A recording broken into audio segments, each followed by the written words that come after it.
Morning বন্ধুরা, আজকে 12 জুলাই 2026 আর এখান থেকে হাওয়া নিয়ে বেরিয়ে পড়ছি। এখন বাজে প্রায় 9:12। রয়্যাল এনফিল্ড মেটিয়ারে পেট্রোল ভরে নিয়েছি। হ্যাঁ বন্ধুরা, রয়্যাল এনফিল্ড মেটিয়ার নিয়ে প্রায় 3 মাস পর আজ ব্লগ তৈরি করছি। ব্লগ করার কিচ্ছু প্রিপারেশন ছিল না, ঘন্টাখানেকের তৎপরতায় মোটামুটি রেডি হলাম। রাইডিং বুট, জ্যাকেট, ফুল হেলমেট ছাড়াই একটু রিল্যাক্সিং মুডে সাবধানে রাইড করতে হবে। গোপ্রো হিরো 10কে বাইকের হ্যান্ডেলে সেট করে নিলাম। স্ক্রিনে দেখো একটা স্ক্র্যাচ পড়েছে বাঁ দিকটাতে। এবার কলকাতা মেট্রো গলি যেতেই হবে, আর দুটো ব্যাটারি কিনতেই হবে। 4টে ছিল, দুটো ফুলে গেছে, মানে আর ব্যবহার করা যাবে না। একটা ব্যাটারির দাম প্রায় 2500 টাকা। আরও একটা কথা বলা খুব দরকার, এই রাইডিং জ্যাকেট বা প্যান্ট এগুলো ড্রাই ওয়াশের একটা ভালো প্রতিষ্ঠান পেয়ে গেছি। আমি এখানে ইনসেটে ছবিটা দিয়ে দিচ্ছি। রাইডিং জ্যাকেট আর প্যান্ট কেনার পর থেকে প্রায় 2 বছর পর ওয়াশিং করে প্লাস্টিক কভারে সুন্দর করে প্যাক করে এরা দিয়েছিল। ওয়াশিংয়ের আগে প্যান্টগুলো বের করে রেখেছিলাম। এই ব্যাপারে সব ছোট্ট ব্লগে পরে বলবো। আবার কিভাবে খড় বোঝাই করে যাচ্ছে দেখো, যে কোনো সময় উল্টে যেতে পারে। হা, বেরিয়ে পড়লাম আবার পথেই। কয়েক মাসের পরে রয়্যাল এনফিল্ড ছুটছে দেখো, অনেক আনন্দ ভরে। 2 চাকাতে ঘুরছি রোজই, শহর বাজার গলি পথে। সে ভিডিও যায় না ছাড়া এই চ্যানেলে কোনো মতে। আজ মুক্ত হাওয়ায় ভাসছে বাইক, পিছু থেকে কেউ ডাকছে না। বাড়ি ফিরবো সেই বিকেলে, ঘরে চিনির শুনবো বায়না। হ্যাঁ বন্ধুরা, আজকে পারিবারিক কারণে পূর্বস্থলী ব্লকের নিমদহ বেলেরহাট গ্রামে যেতে হতোই। বর্ধমান থেকে যাতায়াত প্রায় 120-30 কিলোমিটার। দীর্ঘদিন স্টাডি রাইডার মোটো ব্লগে না এসে ছড়া কেটে শর্টস করেই দিন কাটছিল। অর্ণব সরকার, আমার ছোট্ট বন্ধু, প্রায় প্রতি ছড়াতেই কমেন্ট করেন বাইকে ফেরার জন্য। নাড়ু বলল অর্ণবের কথা এবার রাখতেই হবে, তাই আজ এই ছোট্ট প্রয়াস। জামালপুরের বুড়োরাজ মন্দির তোমাদের আগেও দেখিয়েছি, এবারও দেখাবো। আর দেখাবো ভগ্নদশা বহু প্রাচীন এক জমিদার বাড়ি, যেখানে একসময় লোকজনের সমাগম, পুজো পার্বণ সবই চলত। কালের করাল গ্রাসে আজ শুধুই ইতিহাস। চায়ের দোকান তো পেলাম না, একটু ওই টপ বক্স থেকে জলটা বের করে একটু জলই খেয়ে নিলাম। যাচ্ছি এদিকে। এই রাস্তার বাঁ দিকে দেখো পাট শুকোতে দেওয়া আছে। চুয়াডাঙ্গা রোড হয়ে যাচ্ছি, এরপরে পুটসুরির কাছে মন্তেশ্বর বর্ধমান রোডে গিয়ে উঠবো। পাট শুকোচ্ছে, ডান দিকে কাঁচা পাট গাছ পড়ে আছে। না, কাটার পর 4 দিন ফেলে রাখ, 4 রাত, তারপর ওই আবার আটি বাঁধতে হয়, আটি বেঁধে গাড়িতে চাপিয়ে দিয়ে ফেলতে হয়, আর দিয়ে পাঁক দিয়ে ওপরে চাপাতে হয়, এইভাবে জলের ভেতর থেকে তুলতে হয়। আচ্ছা, এটা কি পুকুর নয় তো? ছোটখাটো, হ্যাঁ, মাছ থাকে। এবার জলের অভাব না, ওই জন্য এইসব জায়গা। যা বুঝলাম, মানে জলের ওপর আটিগুলো থাকবে, আটির ওপর পাঁক চাপিয়ে দেওয়া হবে, এটা ভাসবে জলের ওপর। দেখো এই খড়ি নদীর ওপর দিয়ে এখন যাচ্ছি, কত পাট শোকানো হচ্ছে। আর একটা কথা বলি, এই যে রাস্তাটা আমরা যাচ্ছি, এইটা বর্ধমান রোড যাব, তারপর জামালপুর রোডে গিয়ে আমরা উঠবো। আর আমাদের ডান দিকে যাচ্ছে হুগলি রিভার। বালিভর্তি এই গাড়িটার নাম্বার প্লেট নেই, কিচ্ছু নেই, ঊর্ধ্বশ্বাসে দৌড়চ্ছে, সাইড দিচ্ছে না। পরে বালি নিয়ে যাচ্ছে, সেটাও ঠেকে নিয়ে যাচ্ছে না, এটা হাওয়াতে উড়ছে। চলো পেরিয়ে যাই।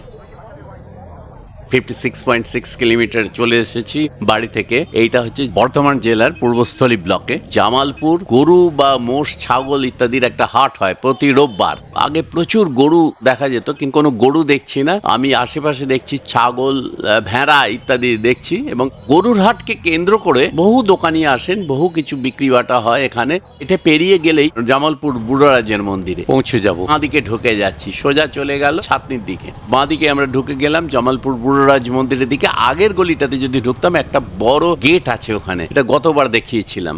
না, কোনো পার্কিং এ রাখবো না, আমার পরিচিত এক দোকানের সামনে গিয়ে বাইক রাখবো। এই হলো বুড়োরাজ মন্দির চত্বর। একটা কোনো অনুষ্ঠান হচ্ছে এখানে। বুড়োরাজ মানে শিব আর ধর্মরাজের মূর্তি একসঙ্গে একটা থালায় নৈবেদ্য গ্রহণ করেন। শিবলিঙ্গটা মাটির নিচে গর্ত বানিয়ে রাখা আছে। প্রতি বৈশাখী পূর্ণিমায় মানে বুদ্ধ পূর্ণিমায় মূল গাজন উৎসব মেলা অনুষ্ঠিত হয়। হাজার হাজার সন্ন্যাসী ও ভক্ত সমবেত হন। ভক্তরা সাধারণত এখানে 12 মাসে 12টি শুক্লপক্ষের সোমবার পালন করেন। বর্ধমান জেলার জামালপুরে অবস্থিত এই মন্দিরটা কাটোয়া কালনা শহরের কাছাকাছি। হাওড়া বা শিয়ালদা থেকে কাটোয়া লোকালে ট্রেন ধরে এখানে আসা যায়, বা ব্যান্ডেল থেকে ট্রেন ধরে পাটুলি স্টেশনে নেমে টোটো বা ইঞ্জিন ভ্যান ধরে খুব সহজেই এই মন্দিরে পৌঁছে যাওয়া যায়। পূর্ব বর্ধমানের জামালপুর গ্রামে অবস্থিত বাবা বুড়োরাজ মন্দির রাঢ় বাংলার একটা জাগ্রত ঐতিহাসিক লোকালয় তীর্থক্ষেত্র। মানুষ রোগমুক্তি ও মনস্কামনা ও নিঃসন্তান দম্পতির সন্তান লাভের আশায় এখানে পুজো দেন। এই মন্দিরটার সঠিক বয়স জানা না গেলেও প্রায় 600 বছরের পুরনো তো হবেই। শিবলিঙ্গ যেটা, এটা বৌদ্ধ যুগের বলে মনে করা হয়। এই শেষের দুটো লাইন গুগল থেকে বলে দিলাম।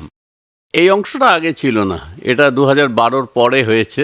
বাইরে নেমপ্লেটের দেখলাম হালদিপাড়ার কোনো ভক্ত বাবার স্মৃতি রক্ষার্থে এটা তৈরি করেছেন। ধর্মরাজ মানে যমরাজ। চলো একটু মন্দিরটা বাইরে থেকে ঘুরে দেখি। পিছন দিকে একটা জায়গা আছে, সেখান থেকে স্নান জল দেওয়া হয় যখন ওই পুজো হয়, ভিড় হয়, মন্দিরের ভেতর ঢোকা যায় না। এই যে এই জায়গাগুলো আছে বিভিন্ন জায়গায়, এখান থেকে স্নান জল পাওয়া যায়। এই মন্দির আগে খড়ের চাল ছিল আর পুরো মাটির ছিল, আর মেঝেটা মাটির ছিল, কখনোই ওটা বাঁধানো হতো না। আর এই যে ইট দেখছো তোমরা, ভালো করে লক্ষ্য করো, একবার রিওয়াইন্ড করে ডান দিকে একজন একটা বড় থান ইট বেঁধে দিয়ে গেছেন। মানে কেউ কেউ চান যে খুব দ্রুত তৎকাল প্রসেসে আশাপূর্ণ করতে, তাই তারা থান ইট বা আদলা ইট বেঁধে দিয়ে যান। এটা একান্তই আমার ধারণা। এই হচ্ছে এখানে বলি হয়, আর এখানে ঘন্টা আছে, বড় বড় ঘন্টা, বহু বছর ধরে এই একইভাবে আছে। প্রচুর এখানে ছাগল বলি হয়। চলো এবার আমরা বেরিয়ে পড়ি। আমার নাম সদানন্দ মদক। হ্যাঁ, আর বর্ধমানে আমার জামাইবাবুর বাড়ি অন্নপূর্ণা স্টেশন বাজার। 11:29 বেজে গেল। প্রায় 57.1 কিলোমিটার চলে এসেছি। যে সামনে নিমদহ জামালপুর রোড যাচ্ছি ছাতনির দিকে। ছাতনি হচ্ছে কাটোয়া আর নবদ্বীপের মাঝে একটা জায়গা। ছাতনি থেকে আবার পাটুলি স্টেশনের দিকেও যাওয়া যায়, মানে ঠিক হুগলি নদীর যেখানটা দামপাল ঘাট বলে ওই দিকটায় যাওয়া যায়। এই হলো ছাতনি মোড়, সোজা পাটুলি রেলওয়ে স্টেশন, ডান দিকে নবদ্বীপ, আর এই যে দেখছি কাটোয়া হয়ে বর্ধমান। এই ছাতনি থেকে এবার আমি ঢুকছি মধুপুর বা মধুপুর গ্রামে। এখানে জমিদার বাড়িটা দেখাই। অ্যাকচুয়ালি এখানে একটা ইউটার্ন নিলাম। আমি নিমদহ থেকে সোজা ছাতনি চলে এসেছিলাম, এবার ছাতনি থেকে আবার ব্যাক করে যাচ্ছি। বাঁ দিকের রাস্তাটা ধরেই চলে এসেছিলাম, এটা নিমদহ জামালপুর যাচ্ছে, কিন্তু এখন ডান দিকের এই সরু রাস্তাটা চলে যাব মধুপুর জমিদার বাড়ি এবং বেলেরহাট গ্রাম। গ্রাম বাংলার রূপ তো এখন দেখতেই পাওয়া যায় না, এখন আধা শহর। আগে এইসব রাস্তা মাটির ছিল, মোষের গাড়ি করে আসতে হতো, বর্ষায় অর্ধেক চাকা ডুবে যেত। এসে গেলাম মধুপুরের জমিদার বাড়ি।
Da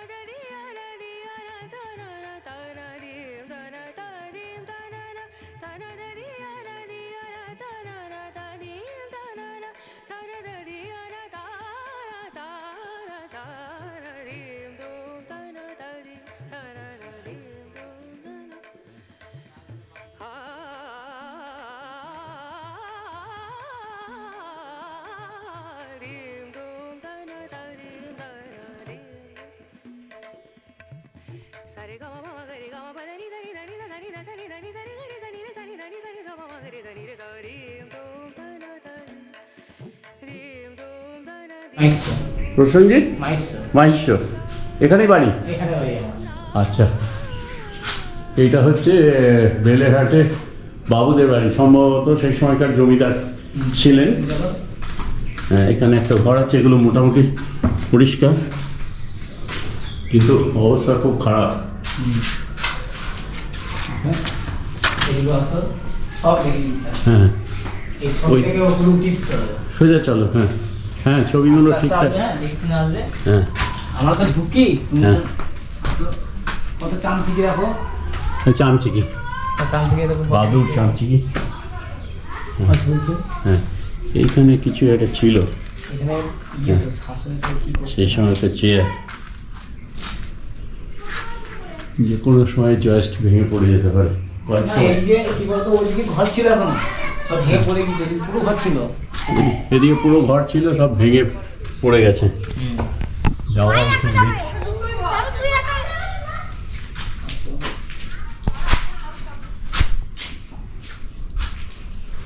চলো। হ্যাঁ এই ছেলেপিলে এত বদমাস। না, তাও ওরা আছে বলে তো পরিষ্কার আছে গো। ছাদের মতো ওইদিকে একটা মহল। ওদের মনে আছে। হ্যাঁ, আর এই ছাদটা পড়ে গেছে, এদিকে যাচ্ছি না কারণ ছাদের অবস্থা খুব খারাপ। চলো। অন হয়েছে। হ্যাঁ, কোন দিকে যাবো? এগুলো আস্তে আস্তে আস্তে ধার দিয়ে আসবে। হ্যাঁ, ধার দিয়ে আসতে হবে। ধার দিয়ে আসবে। এই দেখো, এখানে একটা ঘর ছিল, এইখানে একটা ঘর, একটা ঘর ছিল। এখানে ঘর চিকেন।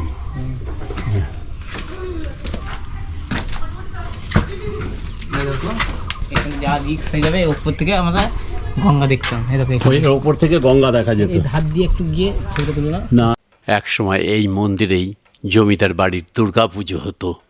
এই এলাকায় আর কোথাও হতো না, সবাই এইখানেই আসতেন দুর্গাপুজো দেখতে। শুনলাম এখানে আর দুর্গাপুজো হয় না। এর ঠিক এইখান থেকেই গঙ্গা দেখা যেত, এখন আর দেখা যায় না, আড়াল পড়ে গেছে সময়ের ব্যবধানে। দুর্গা মণ্ডপের সামনের মাঠটাতে স্থানীয় বাচ্চারা খেলা করে। বেশি হলে পড়ে যায়। বাবুদের পুকুর, যেটা সিঁড়ির পুকুর ছিল, সেটাও আছে ওখানটায়। আচ্ছা আচ্ছা। বাবুদের একটা সেখানে চান করতো, ইয়েরা সব চান করতো, সেই জায়গাটা আছে।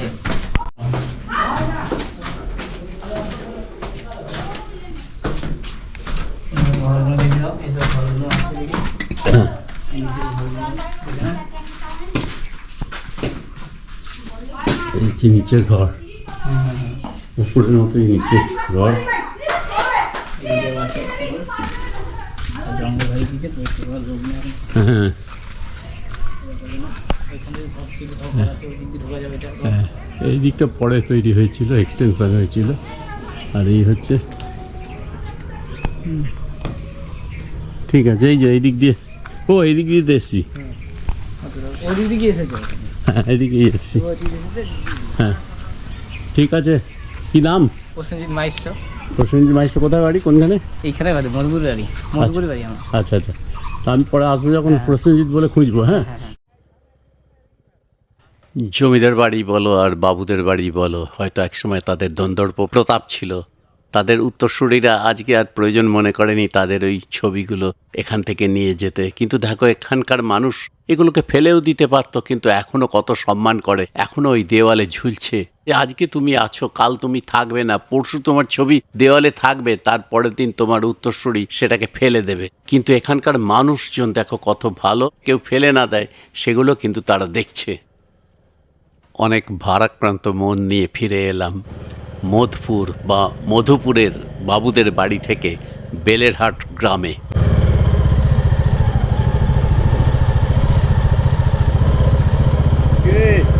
কোথায়? এই এলাম। কি বলতো, ওইদিকে রাখবো নাকি, যাবো?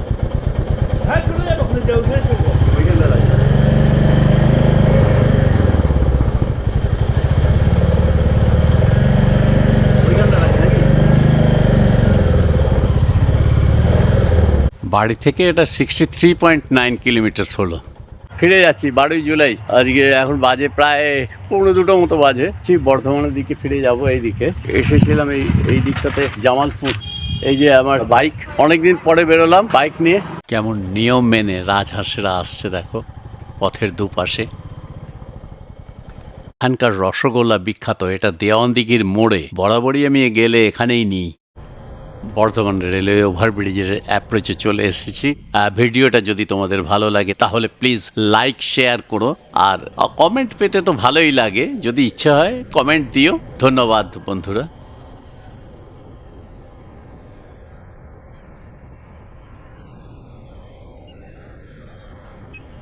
দুপুর 3:13 বাজে আর 123.3 কিলোমিটার হলো।